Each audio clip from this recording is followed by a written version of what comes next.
खेल तो हम सभी देखते हैं, है ना?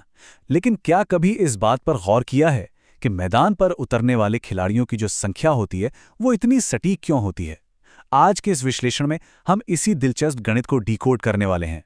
हमारा फोकस पूरी तरह से इस बात पर होगा कि विश्व के प्रमुख खेलों में प्रत्येक टीम में खिलाड़ियों की संख्या कितनी होती है। ये कोई रैंडम नंबर नहीं है, बल्कि हर खेल की अपनी एक अलग कहानी और रणनीति होती है। तो चलिए इस मजेदार डेटा के सफर पर चलते हैं। तो चलिए सीधे मुद्दे पर आते हैं। इस पूरी चर्चा को शुरू करने से पहले एक बहुत ही दिलचस्प सवाल है जो दिमाग में आता है।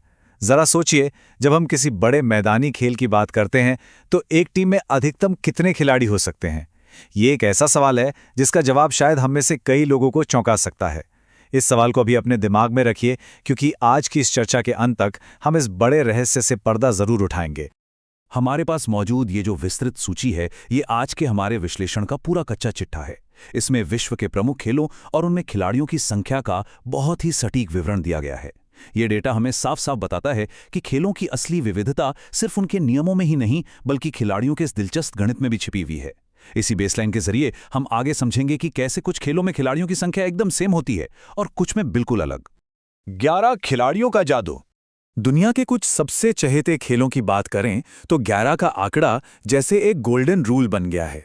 स्रोत के महत्वपूर्ण तथ्यों में यह बिल्कुल स्पष्ट है कि क्रिकेट, फुटबॉल और हॉकी, इन तीनों ही ब्लॉकबस्टर खेलों में खिलाड़ियों की संख्या एकदम समान होती है।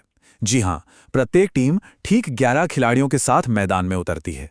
विशाल मैदान को कवर करने और अटैक डिफेंस के बीच एक परफेक्ट बैलेंस बनाने के लिए शायद 11 की यह संख्या सबसे सटीक मानी गई है। एकल और युगल खेल। विशाल मैदानों और 11 खिलाड़ियों की बड़ी टीमों से सीधा वहां चलते हैं जहां सारा दारोमदार सिर्फ और सिर्फ एक खिलाड़ी पर होता है। ये अकेला अंक बहुत ही शक्तिशाली है। स्रोत डेटा के अनुसार शतरंज यानी चेस और मुक्केबाजी यानी बॉक्सिंग जैसे खेलों में एक तरफ से सिर्फ एक ही खिलाड़ी मैदान या बोर्ड पर होता है। शतरंज में जहां ये पूरी तरह से एक माइंड गेम है, वहीं मुक्केबाजी में ये 1-on-1 फिजिकल फाइट है। हार हो या जीत, पूरी जिम्मेदारी इसी एक खिलाड़ी की होती है। लेकिन रुकिए, कुछ खेल अपनी प्रकृति में बहुत लचीले भी होते हैं। वहां खिलाड़ियों की संख्या 1 या 2 हो सकती है।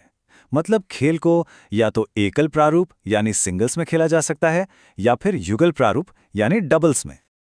और यह बहुत ही शानदार तरीके से दर्शाता है कि टेनिस, बैडमिंटन और टेबल टेनिस जैसे खेल इस सिंगल्स और डबल्स वाली कैटेगरी में कितने एकदम फिट बैठते हैं। इन तीनों ही खेलों में एक टीम में या तो एक खिलाड़ी होगा या फिर 2 खिलाड़ी होंगे। अब सोचने वाली बात है कि एक ही कोर्ट पर जब एक की जगह 2 खिलाड़ी आ जाते हैं तो खेल की पूरी स्पीड और रणनीति कैसे बदल जाती है। 7 और 9 का खेल। चलिए अब थोड़ी मिड रेंज यानी मध्य श्रेणी की टीमों की तरफ बढ़ते हैं। अगर हम इस तुलना को देखें तो हमारे सामने 2 अलग अलग ग्रुप हैं। एक तरफ 7 खिलाड़ियों वाले खेल हैं जैसे कबड्डी, नेटबॉल और हैंडबॉल, जो कि बहुत ही तेज तर्रार और फुर्तीले खेल हैं। वहीं दूसरी तरफ 9 खिलाड़ियों वाले खेलों में बेसबॉल और हमारा पारंपरिक खो-खो शामिल है। देखिए कैसे केवल 2 खिलाड़ियों का ये अंतर खेल की पूरी डायनामिक्स को एक अलग ही दिशा दे देता है। इस मध्य श्रेणी में कुछ और भी कमाल के आंकड़े हैं जिन्हें मिस नहीं किया जा सकता, जैसे कि बेहद लोकप्रिय बास्केटबॉल, जिसमें एक टीम में 5 खिलाड़ी होते हैं। वॉलीबॉल और आइस हॉकी दोनों में ही 6-6 खिलाड़ी मैदान पर होते हैं। और फिर आता है लैक्रोस, जो 11 के काफी करीब है, पूरे 10 खिलाड़ियों के साथ। यह विविधता सच में हैरान करने वाली है ना? पोलो बनाम वाटर पोलो। अब ये सबसे दिलचस्प हिस्सा है जो अक्सर लोगों को थोड़ा कंफ्यूज कर देता है। नाम लगभग एक जैसे हैं, लेकिन खिलाड़ियों की संख्या में जमीन आसमान का फर्क है। स्रोत के तथ्यों से यह बिल्कुल साफ है कि पोलो, जो कि घोड़ों पर खेला जाता है, उसमें एक टीम में केवल 4 खिलाड़ी होते हैं। इसके ठीक उलट वाटर पोलो, जो पानी के भीतर खेला जाता है, उसमें एक टीम में पूरे 7 खिलाड़ी होते हैं। मतलब नाम भले ही मिलते जुलते हों, लेकिन खिलाड़ियों का गणित एकदम अलग है। रग्बी सबसे बड़ी टीम।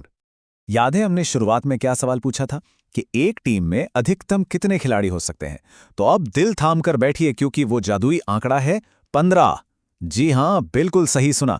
एक ही टीम से पूरे 15 खिलाड़ी एक साथ मैदान पर 1 से लेकर 11 तक का सफर तय करने के बाद ये 15 का आंकड़ा अपने आप में मैदान पर एक विशाल और शक्तिशाली रणनीति को दर्शाता है।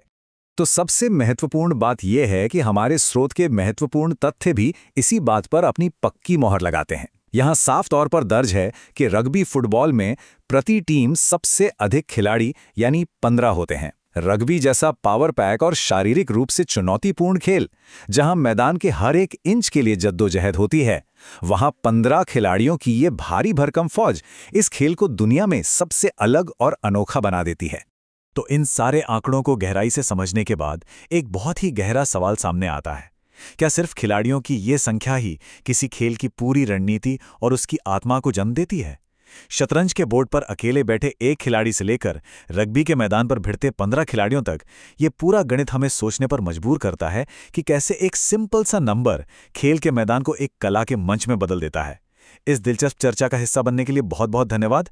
अगली बार जब भी मैदान पर खिलाड़ियों को देखें तो उनके पीछे के इस गणित को जरूर याद कीजिएगा।